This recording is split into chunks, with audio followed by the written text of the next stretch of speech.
우리 곁에 비대면 시대가 활짝 다가왔습니다. 이미 코로나19 이전부터 비대면 시기는 점점 다가오고 있었는데 이 전염병 때문에 더 빨리 찾아왔습니다. 여러분 알고 계실 거예요. 얼마나 AI 인공지능이 급속도로 발달해 가는지. 그래서 걱정들 많이 하죠. 그것이 우리 인간의 산업을 많이 가져갈 거다. 그래서 일이 없어지는 분들도 많아질 거다. 이런 걱정을 하던 차에 그 시기가 더 빨리 오게 됐습니다. 화상통화하고 이런 것들은 미래 영화에 나오던 일인데 이제 우리에게 일상이 되었습니다. 그렇죠? 화상통화를 안 하는 분들이 거의 없을 정도입니다. 지난 1년 반도 우리가 그렇게 또 예배를 함께 드려왔습니다. 줌을 통하여 다양한 모임을 했습니다.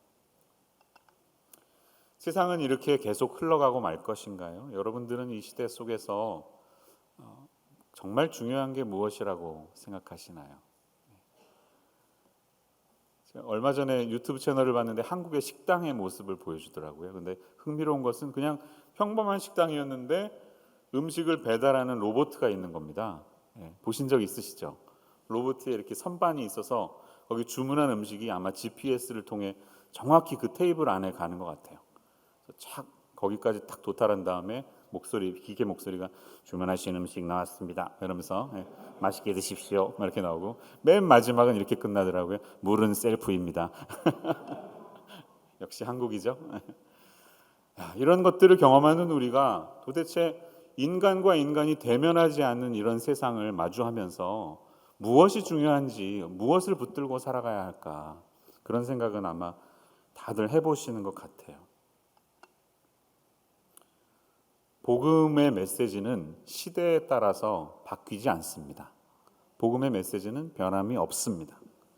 이 복음의 메시지는 늘 같아야 합니다. 그렇지만 시대에 따라서 복음을 전달하는 방식과 패러다임과 방법, 메소드는 달라야 하죠. 세상이 그렇게 흘러왔습니다. 근현대 종교개혁 시대, 중세 시대를 관통했던 선교의 모델은 초대교회가 추구했던 모델과는 차이가 있었다는 것입니다. 저희들이 많이 익숙해져 하는 방식이 있죠. 사람들을 초대해서 집회를 열고 거기에서 메시지를 전하고 회심하고 결단한 사람들이 개종하는 이런 방식들.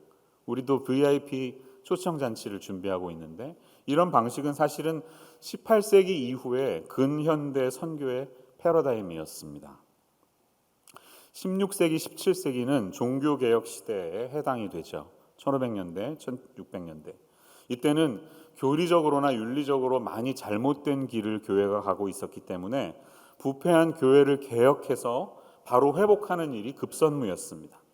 그렇기 때문에 교회와 신학을 개혁하고 바른 신앙을 정립하는 그 사명 자체가 곧 선교의 패러다임이었습니다. 중세 서방교회, 카톨릭교회의 경우는 어땠을까요? 카톨릭교회를 이끌었던 선교 모델은 크게 두 가지가 있습니다. 하나는 수도원 운동이었어요. 수도원 운동을 통해서 타락해가는 이 외부적인 모습을 내부 안에서 갱신하는 일들이 계속해서 일어났습니다. 영성을 회복하고 경건의 모습들을 갱신하는 일이죠. 또 다른 하나는 신대륙 발견을 통해서 도달한 이전에는 몰랐던 땅에 새로운 선교사들을 계속해서 보내는 이런 일들을 함께 하는 일이었습니다. 그렇다면 초대교회가 가지고 있었던 선교 모델의 파라다임은 무엇이었을까요? 초대교회는 어떻게 그 아주 주류 로마 사회, 로마 제국이 둘러싼 그 제국 속에서 자신들의 복음을 증거하면서 살았을까요? 그것을 오늘 본문 속에서 실마리를 찾을 수가 있는데 두 가지예요. 이 두 가지는 간단하게 말하면 손대접과 순결입니다. Hospitality and purity. 오늘 본문을 다시 보십시오. 하나님 아버지 앞에서 정결하고 더러움이 없는 경건은 첫째로 고아와 과부를 그 환난 중에 돌보는 것이다. 이렇게 말합니다. 다시 말하면 이건 무슨 뜻일까요? 손대접, 환대, 접대라고 번역되는 hospitality를 중요한 가치로 여겼다는 것을 볼 수가 있는 거예요. 여기에서 사용된 손대접이라는 그 헬라어는요, 필로제니아라는 합성어인데 두 가지 단어가 있습니다.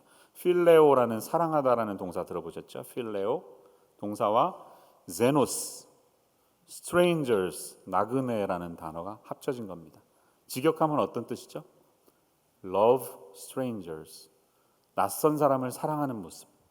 이것이 바로 손대접의 모습이라는 거예요. 제노스가 strangers인데 제노포비아라는 말 들어보셨죠? 포비아는 무슨 거에 대한 두려움이잖아요. 뭐 높이에 대한 두려움, 동물 포비아 있는데 낯선 사람을 두려워하는 마음, 이 세대 가운데 많이 펼쳐 있죠. 그런데 필레오 제노스는 낯선 사람들을 끌어안는 것입니다. 함께 안고 품는 것을 말하는 것이에요.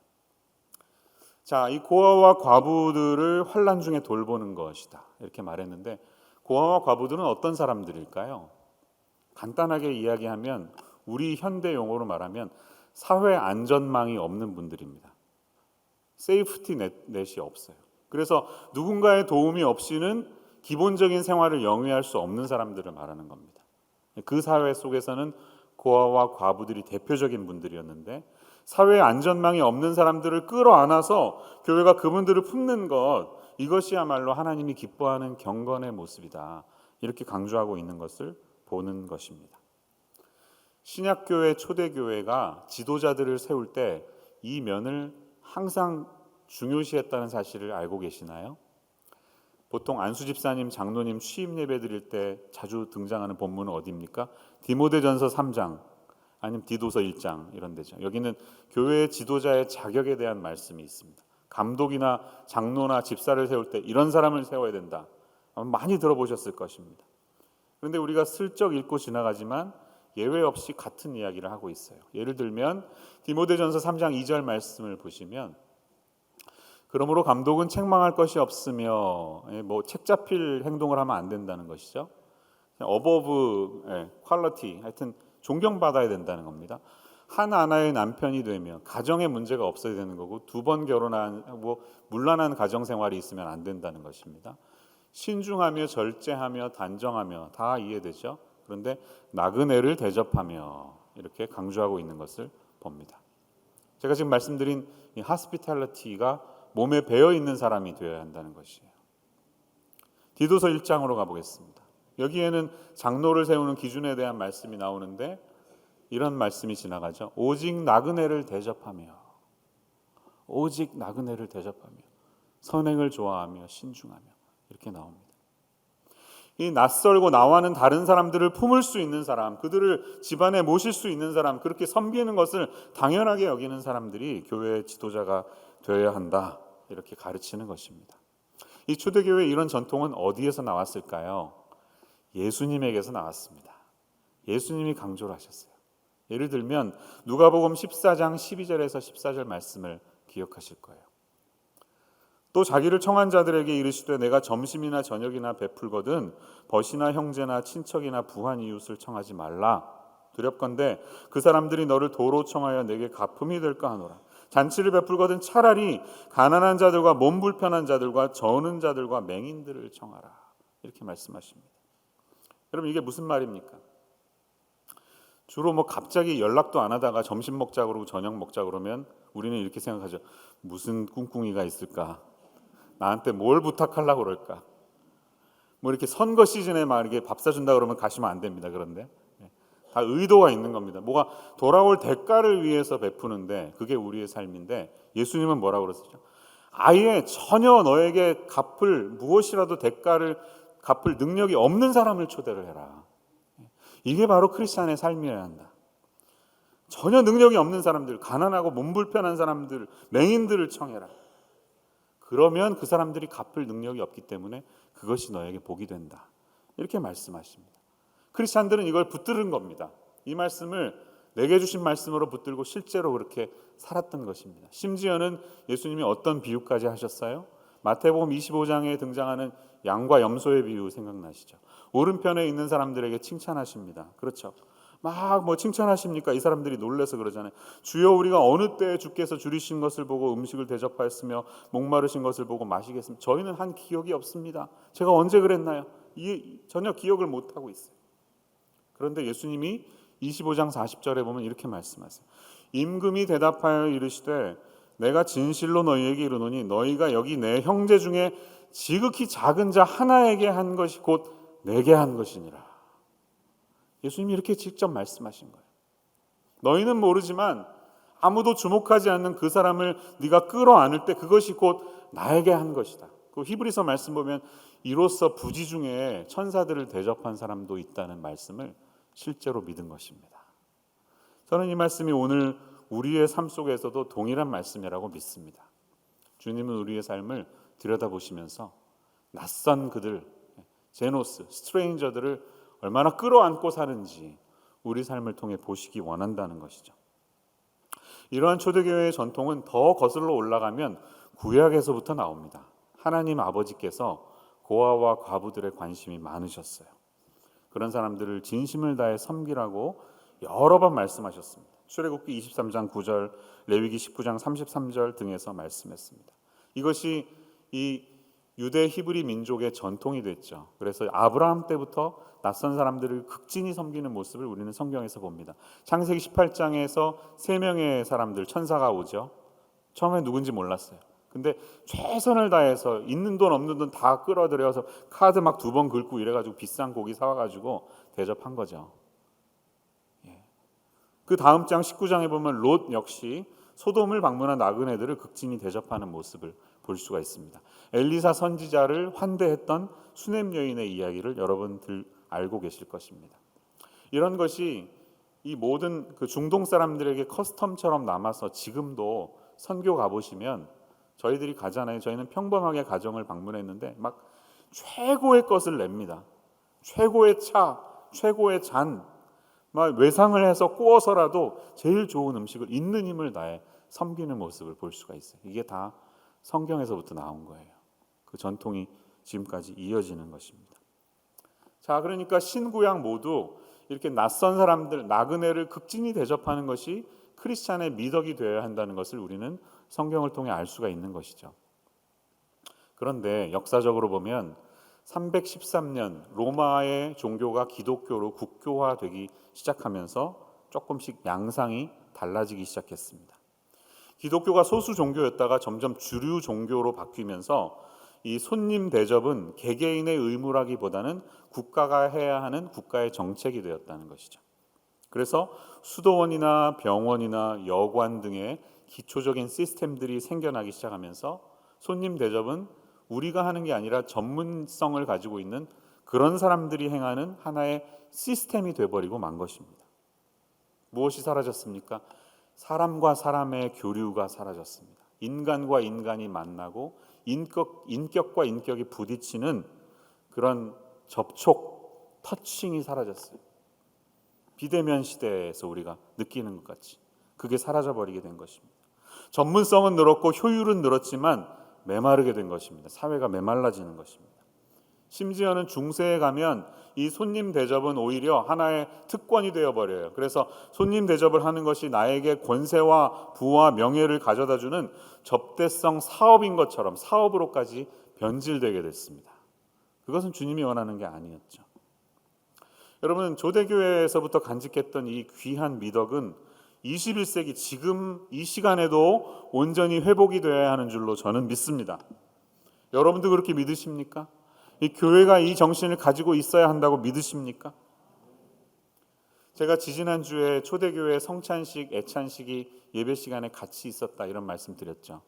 예배를 마치면서 이렇게 자연스럽게 먹다가 중간에 리더가 일어나서 주님이 잡히시던 밤에 이러면서 이제 성찬식을 한 거죠. 그런데 여러분, 귀한 미덕이 뭐냐면 성도들이 집에서 그날 예배 드릴 때는 제일 좋은 걸 가져와요. 그리고 풍성히 가져와요. 먹고 남을 만큼 가져와요. 그래서 많이 다들 먹은 다음에 끝나고 아무도 안 챙겨가요. 내 거 다시 챙겨가지 않고 필요하신 분들 싸가시라고. 그래서 제가 그 지역에서 어려움을 당하는 분들이 가져가실 수 있도록 다 이렇게 섬겼다는 것이죠. 이것이 바로 초대교회 애찬식의 미덕이었습니다. 자, 우리 21세기에도 이런 모습을 우리가 붙들어야 합니다. 다음 주부터 음식 가져오실 거예요? 아니죠. 적용을 잘 해야 되겠죠. 어떻게 적용해야 될지는 성령께서 주시는 생각들을 품으시기를 바랍니다. 그 역사적인 자료를 찾아보면 초대교회가 얼마나 이웃을 돕고 불우이웃을 섬기는데 적극적이었는지 여러 사료를 통해 발견할 수가 있어요. 라드니 스타크라고 하는 워싱턴 대학교의 사회학 교수가 계신데 이분이 Rise of Christianity, 기독교의 발흥이라는 책을 썼습니다. 그 책에서 조금 인용을 하면 303년에 북아프리카의 시르타라는 마을에 한 기독교인이 이끄는 가정교회에서 나온 물품 목록이 발견이 되었는데 그들이 불우이웃을 돕기 위해서 함께 모은 옷들이 있었는데 옷의 명단을 보니까 리스트를 보니까 16벌의 남성 망토와 82벌의 여성용 망토, 47켤레의 여성 슬리퍼가 있었다고 합니다. 기부자들의 그 마음만 봐도 그때도 예나 지금이나 여성들이 훨씬 교회에 더 많구나 이런 걸 알 수가 있죠. 여성 기독교인들이 많았습니다. 네, 여성들이 교회를 이끄는 구제사역의 중요한 리더들이었습니다. 지금도 그렇듯이. 저는 우리 교회가 가정교회 철학을 가지고 이런 정신을 담아서 살아가는 것을 참 귀하게 생각합니다. 함께 모이는 예배뿐만이 아니라 흩어져서 가정마다 모이는 이 목장, 가정교회의 중요성을 강조한다는 사실이 주님께 참 감사합니다. 우리들이 가정교회를 할 때 같은 정신이 있었으면 좋겠어요. 기왕이면 내가 친하지 않은 사람들도 편안하게 올 수 있는 목장, 낯선 사람들, 나와 좀 레벨이 다르지만 그분들도 충분히 올 수 있는 목장을 만들어야 합니다. 그리고 음식을 하면 기왕이면 남게 해야 됩니다. 남아서 좀 싸갈 수 있도록. 그리고 부목자만 음식하지 말고 목원들도 좀 들고 와야 합니다. 집도 열어야 돼서 함께 가져와서 나눠 먹고 필요한 사람 싸가라고. 이런 컬처가 되면 얼마나 좋을까요? 이미 그렇게 하고 계신 목장도 많은 것을 잘 알아요. 목사님, 저희는 그 집에 숟가락 몇 개인지 다 알아요. 그 집 신발 막 제가 신고 가기도 해요. 그렇게 친해져 있는 거죠. 그런데 여러분, 그 목장의 친밀함이 나와 수준이 맞고 나와 관심사가 비슷하고 레벨이 같은 사람들끼리 모여서 좋은 그런 친교가 되어서는 안 됩니다. 제가 얼마 전에 그런 말씀드렸죠. 성도님 한 분이 1년 동안 온라인 예배 드리다가 생각해 보니까 그냥 앞으로 계속해서 우리 가족끼리만 예배 드려도 신앙생활 할 수 있겠다 생각해서 교회를 떠나셨습니다. 가정끼리만 예배 드려요. 그런데 저는 그 식구끼리 예배 드리는 그곳은 교회가 아니라고 생각합니다. 왜 그럴까요? 교회는 나와는 다른 낯선 사람들이 함께 해야만 하기 때문입니다. 이 낯선 제노스, 스트레인저들이 나와 함께 어울리면서 예배하는 곳이 교회가 되어야 하기 때문입니다. 나와 관심사가 똑같고 모든 레벨이 똑같고 식구 같은 그런 친밀한 사람들끼리만 어울리는 곳이 교회가 아니라는 것입니다. 교회라는 공동체에는 예수님이 아니라면 절대로 어울리고 싶지도 않고 어울릴 수도 없는 이들이 함께 해야 되는 공간입니다. 왜? 그리스도의 보혈이 그것을 무너뜨렸기 때문에, 예수님의 구속이 우리의 모든 막힌 담을 허물었기 때문에 그런 경계가 허물어지고 다른 사람들이 함께 할 수 있는 모임이 되어야 합니다. 이번에 이제 목장을 새롭게 지원하시는 분들이 많이 있으실 텐데요. 이 말씀을 적용하시면서 나랑 목자의 수준도 비슷하고 연봉도 비슷하고 애들 나이도 비슷하고 관심사도 비슷하고 이런 데 가려고 하지 마세요. 기왕이면 조금 다른 곳에 한번 지원해 보시기를 바랍니다. 나와는 낯선 사람들이 함께 어울려 있는 그곳이 바로 주님이 원하시는 가정교회의 모습이기 때문입니다. 이미 낯선 이들을 위해서 숟가락 하나 더 넣고 고기 한 점 더 준비하는 여러분들을 격려합니다. 그것이 우리의 삶의 방식, 라이프 스타일이 되었으면 좋겠습니다. 세상은 얼마나 제노포비아, 인종적인 편견으로 가득 차 있습니까? 이제는 우리 이민자 더 받기 원치 않는다. 그런 기득권을 가진 사람들의 두려움으로 말미암아 낯선 이들이 점점 더 우리 곁에 어울리는 것이 힘들어지는 그런 세상을 살고 있다는 것이죠.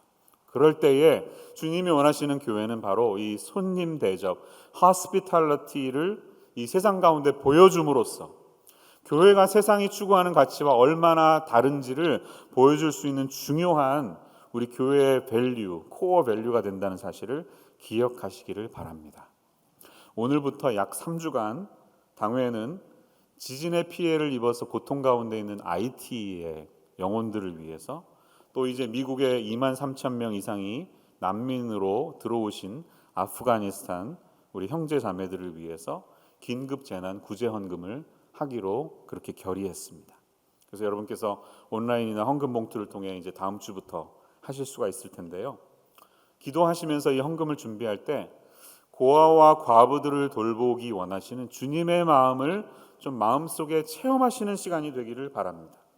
이 세상에 가장 안전망이 사라져버린 IT가 뭐 GDP 수준이 밑에서 거의 1, 2, 3등 하는 나라인 거 아시죠? 그런 나라에 또 완전히 아무것도 가방 2개 메고 군용 비행기를 타고 전혀 알지 못하는 이 낯선 미국에 와서 이제 우리의 이웃이 되어서 정착할 아프간 사람들에게 이 사랑의 마음이 전달될 수 있는 도구가 되게 하여 주옵소서, 이렇게 기도해 주시는 저와 여러분 되기를 바랍니다. 제가 IT를 갔었거든요. 2010년에 있었던 대지진 소식을 듣고 있었지만 막상 가서 보니까 정말 나라도 이런 나라가 없어요. 아니, 어쩌면 그렇게 국가 기반이 하나도 없을까? 정말 돌아다니면서 처음에 막 화가 나더라고요. 그 많은 원조금을 어떻게 했길래 이렇게 인프라스트럭처가 하나도 안 돼 있나? 화가 났습니다. 상수도 하수도의 구분이 없어요. 그래서 이 위생 상태를 말할 수가 없습니다. 제일 힘들게 산다는 동네를 가봤는데요.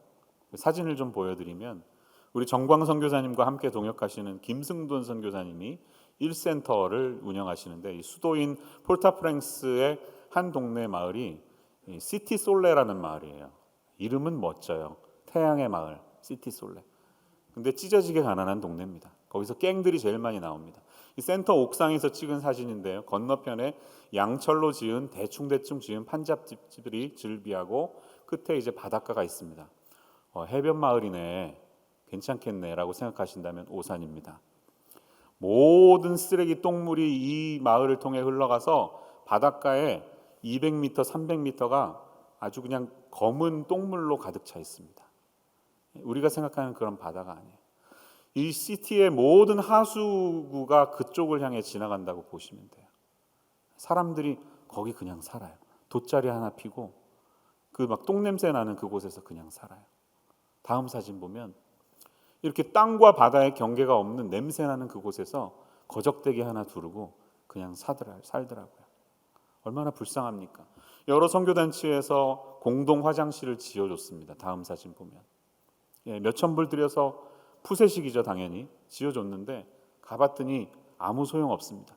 이미 예전에 다 차고 흘러 넘쳐서 아무도 그것을 퍼지 않으니까 그 똥오줌이 다 흘러 넘쳐서 동네 마을에 그냥 흥건합니다. 그런 곳에 사진에는 안 나오는 옆에 집에서 그냥 그 냄새를 맡으면서 사는 사람들을 보았다는 것이죠.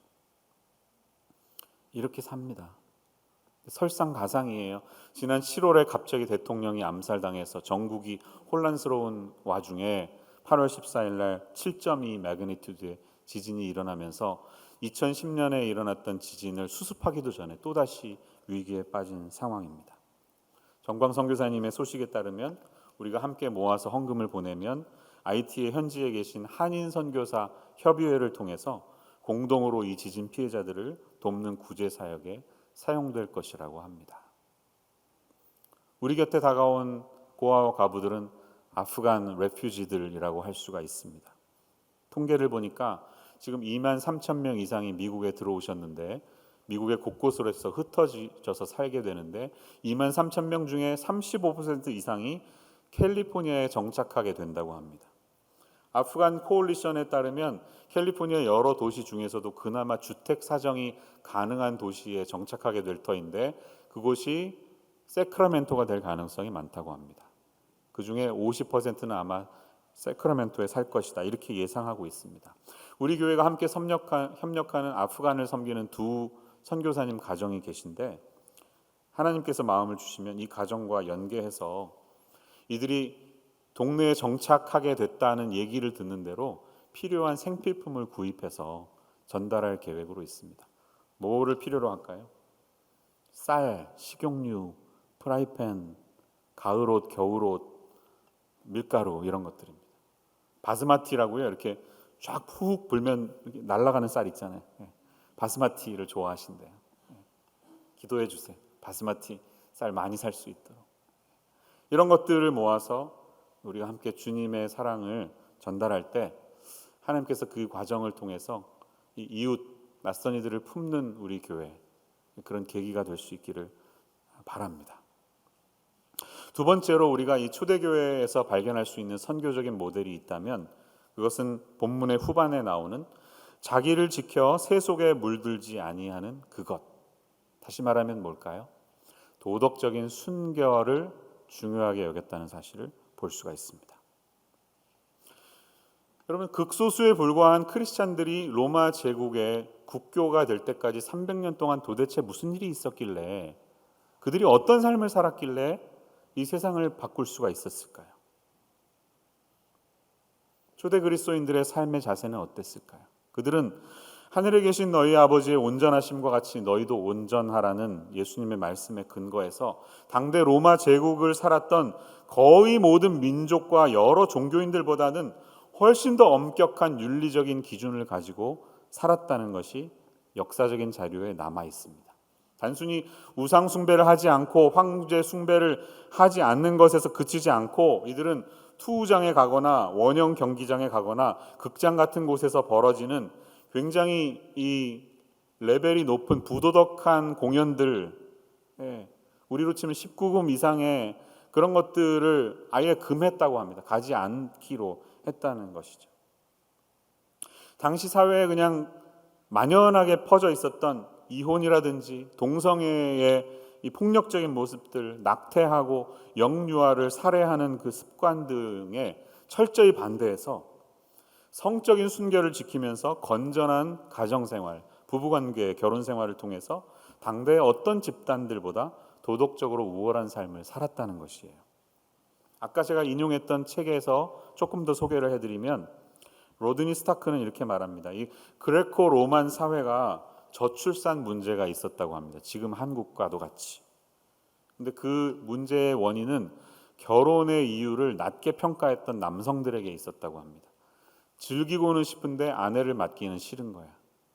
이렇게 타락해 있는 남성들이 워낙 많았다고 합니다. 결혼을 내켜하진 않지만 그러면서도 성적으로는 즐기고 싶었기 때문에 당대 그레코 로만 사회에는 거리에서 일하는 값싼 창녀에서부터 상류층을 상대하는 고급 정부까지 매춘이 아주 횡행했다고 합니다. 또 양성애자, 동성애자들이 흔해서 상당수의 남창들도 존재했다고 합니다. 사회에서는 법적으로 결혼을 장려하고 인센티브를 아무리 주려고 해도 이 가족당 평균 3자녀를 채우는 목표를 달성하지 못했는데 그 원인에는 태어난 아기들을 쉽게 죽여버리고 유기했던 잘못된 전통이 있었기 때문이기도 합니다. 살아남도록 허용된 아기보다 훨씬 더 많은 아기들이 태어났지만 이 아기들은 유기되는 것이 일상사였습니다. 그 중에는 여자아이들이 훨씬 더 많았습니다. 당연히. 아기를 원하는 사람이 데려다 키울 수 있게 한다는 미명이 있었지만 원치 않는 아기를 집 밖에 그냥 버려버리는 유기하는 일들이 비일비재했습니다. 이 태어난 아기들은 바깥 날씨나 새, 짐승의 희생양이 쉽게 되었던 것이죠. 하지만 이 영아 유기는 법적으로도 정당화되고 우리가 알고 있는 유명한 철학자, 당대의 지도자들이 다 그것을 옹호했다는 사실을 아십니까? 다 사회의 흔한 관습으로 그냥 용인했다는 것이에요. 플라톤과 아리스토텔레스 둘 다 영아를 죽이는 것을 합당한 국가의 시책으로 인정했을 정도입니다. 낙태나 산화 제한 정책도 마찬가지였습니다. 그런데 갑자기 생뚱맞은 그룹이 나타났어요. 크리스찬들은 달랐어요. 아니, 하나님의 형상이 있는 이 아이를 어떻게 사람이 버릴 수가 있습니까? 우린 못 버립니다. 그래서 그냥 나면 무조건 길러요. 그래서 다른 종족보다 훨씬 더 크리스찬의 출산율이 높아지는 거죠. 뭐 전도를 못하면 많이 낳기라도 하라고 그러잖아요. 이렇게 크리스찬들의 비율이 점점 늘어납니다. 버린 아이 저희에게로 데려오십시오. 저희가 키우겠습니다. 이렇게 하나 둘 거두어서 기르기 시작한 것이 바로 수도원, 수녀원의 시초가 되었던 것입니다. 그래서 교회 옆에 항상 고아원이 같이 있잖아요. 그게 그런 이유가 있는 것입니다. 다르게 살았다는 거예요. 당연하게 생각한 그 커스텀을 단호하게 거부하면서 살았던 크리스찬들이 있었기 때문에 사회가 바뀌었다는 겁니다. 팀 켈러 목사님의 강의를 들은 적이 있는데, 기독교가 폭발적으로 확산된 세 가지 이유, 이런 주제로 강의하셨는데, 그 중에 하나를 그는 이렇게 말했습니다. 기독교인들은 다른 사람들에게 거부감과 호감을 동시에 준다. 거부감과 호감을 주는 아주 특별한 것이 있다. 근데 그것이 자신들의 사명으로 아는 이 불같은 마음들이 그에게 있다. 이렇게 말했습니다. 기독교인들은 낙태뿐만 아니라 원치 않는 아기를 쉽게 버리는 이 유아 유기의 관습을 철저하게 금지했고, 이성 간의 결혼 관계 외에는 모든 성행위를 피했다는 점에서 당대의 성적인 문화와는 반문화 속에 있었지만, 반면에 자신의 돈을 남을 위해서 기꺼이 쓰는 일에 매우 관대했고, 가족이나 민족을 돌보는 것을 넘어서서 가난하고 궁핍한 사람들, 특별히 배경이 다른 이민족들을 품는 일에서 특별히 그렇게 했다. 이렇게 역사는 우리에게 가르쳐 줍니다. 그래서 기독교 공동체의 특징은 다민족 공동체였어요. 여러 민족이 인종과 계급과 여러 차이를 극복하고 예수 안에 하나 되는 모습들이 이게 로마 사회 안에 번져나가기 시작했던 것이죠. 심지어는 자기 민족을 죽인 원수들까지도 복수하지 않고 용서해라. 이 말씀을 믿고 살아가는 이들이 왜 세상을 변화시키지 못했겠습니까? 로마 제국이 뒤집어진 것입니다. 제가 일전에 말씀드렸죠. 그래서 전염병이 유행했을 때 다들 막 그냥 두려워가지고 집안에 갇혀 있는데, 다 나서가지고 돌아다니는 사람들은 크리스찬들이었어요. 죽음이 두렵지 않기 때문에. 그래서 이들을 자기 몸을 내던지는 자, 파라볼라노이라는 별명을 붙여줬다는 것 아닙니까? 이런 크리스찬들의 삶의 모습이 있었기 때문에 로마가 바뀔 수 있었다는 것이죠. 간단히 말하면 기독교에 끌린 이유는 달랐기 때문입니다.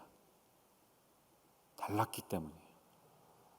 내가 이해하고 있는 그 관습과는 다른, 도대체 그들에게 무엇이 있길래 이들은 어떤 마음을 가지고 살아갈까라는 궁금증을 던져다 주었고, 그것이 하나 둘 이 크리스찬 공동체로 변화시키는 일들로 나타났다는 것입니다. 그럼 오늘 이 시대는 동일한 마음을 우리에게 요구하고 있습니다. 지금은요, 크리스텐덤이 아닙니다. 기독교가 더 이상 주류가 아니에요. 이거 받아들여야 됩니다. 우리는 코너에 잔뜩 몰려 있습니다. 예수 외에는 구원이 없다 이런 얘기하고 돌아가면 다 싫어하죠. 왜 당신은 인정을 못하고 관용이 없냐? 함께 어울려 살아가야 되는지 도대체 왜 이러냐? 코너에 몰린 우리가 초대교회 그때로 돌아가게 해달라고 우리가 기도하는데 어떤 모습을 간직해야 될까요? 이 초대교회 성도들의 두 가지를 간직해야 됩니다.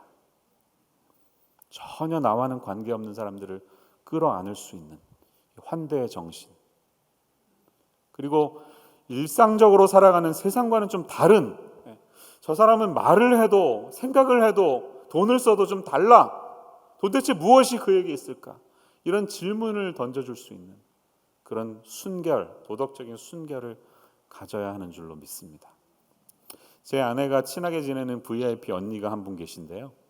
이 동네 사시는데 저쪽 사우스산호세 어디에 파네라 브레드를 갔대요. 아침에 토요일인지 주일인지 잘 모르겠어요. 근데 우리 교인들은 분명히 아니라고 믿는데, 이렇게 가서 앉아 있으면 너무 이게 한국 사람들이 와서 얘기하는데 불편해가지고 자기 그냥 나와버린대요. 왜 그러는데 언니? 그랬더니 아니 모임은 이렇게 교회 욕을 하고 자기들 사람들 욕을 하냐, 안 믿는 내가 더 불편하다 이러면서 왜 이렇게 자기도 교회 욕을 하는지 모르겠다고 나와버리신다는 거예요. 그 말을 듣는데 참 얼굴이 후끈했습니다. 여러분, 우리는 어떻게 살고 있습니까? 세상 사람들이 우리를 어떻게 지금 지켜보고 있나요? 뭔가 다릅니까? Is there something different in you? 기도하겠습니다.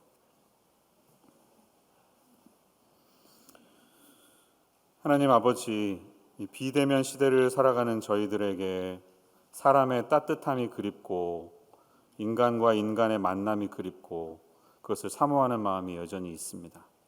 세상은 아무런 멀쩡히 살아가는 것 같지만 모든 사람에게 이 공허한 마음이 있습니다. 이 사회 속에서 우리 크리스찬들이 초대교회의 성도들이 보여주었던 그 사랑으로 말미암아 세상이 변화되었던 것처럼 저희에게도 다시 한번 그 정신을 회복하여 주시기를 원합니다. 크리스찬들은 뭔가 달라도 다르다. 어떻게 그런 생각을 할 수 있을까? 어떻게 그렇게 살아갈 수 있을까? 그런 이야기들을 듣기를 원합니다. 말씀으로 저희를 일깨워 주시고 오늘 우리에게 주신 이 말씀을 붙들고 한 주간 기도하며 삶 가운데 적용할 수 있는 저희들 되게 하여 주시옵소서. 예수님의 이름으로 기도합니다.